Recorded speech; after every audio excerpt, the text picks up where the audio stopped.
Welcome to L short. यदि आप भी इसी तरह का कोई होम ऑटोमेशन प्रोजेक्ट बनाना चाहते हो तो इस वीडियो को लास्ट तक देखें। इस वीडियो हम बनाने वाले हैं एक ऑटोमेटिक वाटर लेवल कंट्रोलर, जिसमें हम रिमोट एक्सवाई एप्लीकेशन का प्रयोग करेंगे। सबसे पहले हमें रिमोट एक्सवाई की वेबसाइट पर आ जाना है, वहाँ पर हमें साइन इन कर लेना है। यदि अकाउंट नहीं है तो अकाउंट क्रिएट कर लें। उसके बाद हमें जैसे मैं अपने प्रोजेक्ट में 3 स्विच अल्ट्रासोनिक सेंसर का प्रयोग करके हम वाटर लेवल को मेजर करने वाले हैं कि हमारी टंकी में यहाँ पर यूजीआर में कितना पानी है। तो इसके लिए मैं 3 स्विच सेलेक्ट कर लेता हूँ, जिसपे मुझे 3 स्विच की रिक्वायरमेंट है। यदि आपको एक एक की रिक्वायरमेंट है तो एक ही चूज करें, या 2 की है तो 2 पे। यहाँ से ड्रैग एंड ड्रॉप करके आप कोई भी वेरिएबल सेलेक्ट कर सकते हो। तो जैसे मैंने 3 स्विच और एक टेक्स्ट स्ट्रिंग, जो कि हमें आउटपुट देगा कि हमारे टंकी में कितना पानी है, या फिर उसकी परसेंटेज दिखाएगा या फिर उसे मेजर करेगा। तो मैंने इसके लिए लिया है। तो मैंने पहले हमें इसके अपनी बोर्ड और उसका कॉन्फ़िगरेशन सेलेक्ट करनी है। कॉन्फ़िगरेशन में हमें यदि ऑनलाइन वे कनेक्ट करना है तो क्लाउड सर्वर से कनेक्ट, यदि एपी मोड से हमें वह कनेक्ट करना है, यानी हमारे पास वाईफाई है और उसी के पास से हमें वो कंट्रोल करना है, तो हम वाईफाई एक्सेस पॉइंट से कंट्रोल कर सकते हैं। मैं इसे क्लाउड सर्वर से कनेक्ट करता हूँ।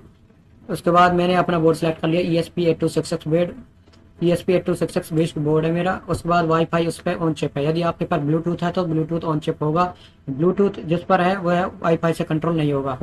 उसके बाद मैं आर्डिनो आईडी सॉफ्टवेयर का प्रयोग करके उसमें प्रोग्राम अपलोड करूंगा। इसमें वाईफाई क्रेडेंशियल देने हैं, वाईफाई का नाम और वाईफाई का पासवर्ड। आपके वाईफाई का जो नाम है उसे ऊपर एंटर करें, उसका पासवर्ड नीचे एंटर करें। उसके बाद हमें यदि क्लाउड सर्वर का प्रयोग कर रहे हैं तो उसमें टोकन जनरेट करना होता है। टोकन जनरेट के लिए माई टोकन पर जाएं, वहां पर क्रिएट न्यू टोकन का ऑप्शन आएगा। क्रिएट न्यू टोकन से आप उसका नाम, अपनी प्रोजेक्ट का जो भी नाम देना चाहें नाम देकर उसमें क्रिएट टोकन कर लें और उसे कॉपी कर लें टोकन को। मैंने यहाँ पर ऑलरेडी को टोकन क्रिएट कर रखे थे, तो मैंने यहाँ पर इसमें सिलेक्ट कर लिया कि मैंने यहाँ पे 3 टोकन बना रखे थे, तो मुझे लॉकेश यूज करना है, तो इसमें लॉकेश सिलेक्ट कर लिया। उसके बाद जैसे स्विच 1, इसका हम नाम भी चेंज कर सकते हैं, इसके शेप भी चेंज कर सकते हैं। जैसे ये एलिप्स है, ये रेक्टेंगुलर है। यदि हमें इस सेलेक्ट चेंज करना है तो हम इसमें जाकर इसे चेंज कर सकते हैं। उसके बाद हमें ये बताना है कि इसके नोड MCU को जब यह हम ऑन या ऑफ करें तो हमारी कौन सी पिन हाई या लो हो। तो उसके लिए मैंने इस पर D2 सेलेक्ट कर रखा है, इस पर D3 और इस पर D4। उसके बाद ये टेक्स्ट स्ट्रिंग का हम यदि कलर चेंज करना चाहें या फिर नाम देना चाहें तो वो हम इस यहाँ से कर सकते हैं। ये सब हो जाने के बाद हमें ये सेव करना है प्रोजेक्ट सेव करने के बाद हमें गेट सोर्स कोड पर क्लिक करना है, जिससे ये ऑटोमेटिक ही जो जो हमने वेरिएबल सेलेक्ट कर रखे हैं उन्हें अपने प्रोग्राम में ले लेगा और उसके लिए एक कोड जनरेट कर देगा। जैसे कि इसका एक कोड जनरेट हो गया है। अब हमें ये सारा का सारा कोड सिलेक्ट कंट्रोल+ से कॉपी कर लेना है।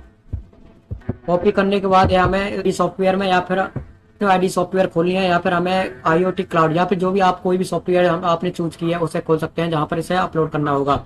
इस QR कोड का प्रयोग करके आप इसे डाउनलोड कर सकते हैं एप्लीकेशन को, जो डायरेक्टली आपके डैशबोर्ड पर मोबाइल ऐप में उसका डैशबोर्ड बन जाएगा। जैसे मैं यहाँ IoT क्लाउड का प्रयोग करने वाला हूँ, तो IoT क्लाउड के लिए मैंने कॉपी कर रखा था। उसके बाद इसे न्यूज स्केच में जाकर यहाँ से न्यूज स्केच लेंगे, वहां पर इसे पेस्ट कर देंगे। पेस्ट करने के बाद हमें उसमें अल्ट्रासोनिक सेंसर के लिए मेजरमेंट और उसमें लॉजिक लगाना है कि यह उसे रिकॉर्ड करे अल्ट्रासोनिक सेंसर के। को समझना चाहते हैं तो कमेंट बॉक्स में कमेंट करें, जिससे मैं इसके लिए एक नई वीडियो बना दूंगा और उसमें कोड को अच्छी तरह से एक्सप्लेन करूंगा जो आपकी समझ में आ जाए। कोड को अपलोड करने के बाद यहाँ से हम अपलोड कर सकते हैं, या फिर आर्डिनो आईडी सॉफ्टवेयर में इसे कॉपी करके वहां पर पेस्ट कर देंगे और वहां से इसे अपलोड कर देंगे। सबसे पहले उसे कंपाइल करेगा, यदि कोई उसमें गलती होगी तो वह वहीं पर एरर दिखा देगा, क्योंकि यह लाइन बाय लाइन एग्जीक्यूशन करता है, जिसमें एरर खत्म होने के बाद ही एग्जीक्यूट करता है।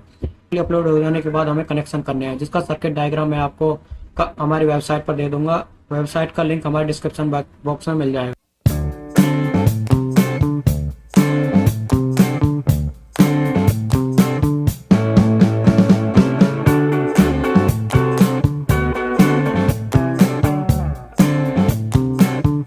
यदि आपको यह वीडियो पसंद आई हो तो हमारे चैनल को सब्सक्राइब करें।